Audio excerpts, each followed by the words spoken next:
Stress, shifting perspectives. Welcome to SIEN.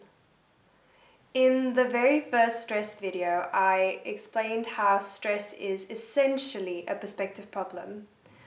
So how do you change your perspective? How do you see things differently? A good place to start is to consider what you believe. It is possible to live a life free of chronic underlying stress. Now, notice your reaction to that. If you're picking up any kind of resistance, that's interesting and worth exploring. Maybe you've attached being stressed to what you're doing is important or significant or it matters. Or maybe if you're not stressed, you're not working hard enough. It's also possible that being stressed ties in with your fundamental self-worth. After all, important people are usually stressed, right? Whatever your attachment to chronic stress may be, it's a good moment to ask yourself if it's really serving you. Chances are you're watching this because you've caught on to the fact that chronic stress isn't healthy and it's not really helping you. Up until now, you've likely believed that stress or chronic stress is an unavoidable part of living in the modern world. There's nothing you can do about it and you just have to get used to it. Or maybe you believe that it's just temporary, but looking back over the last few weeks, months, or even years, you've realized that that's not the case. You've been stressed this whole time.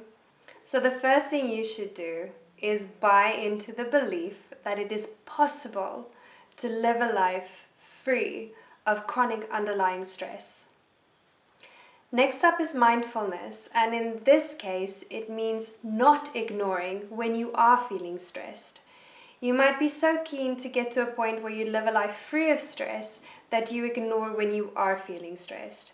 If you do this, you are giving that stress space to exist. When you become aware of it and you acknowledge it, you can breathe, become aware of what triggered you and explore that, and formulate a plan. Another hallmark of being stressed is feeling overwhelmed, like you've got too much on your plate. So decluttering can be really useful. You know how we sometimes say, I don't have time for that? Essentially what you're really saying is it wasn't a priority. I know that sounds harsh, but it's kind of true. Understanding that we can only have a certain number of priorities and not everything can be important is a good first step in decluttering. Really give this a chance. I know that sometimes there are things on our to-do list that we feel like we cannot let go of.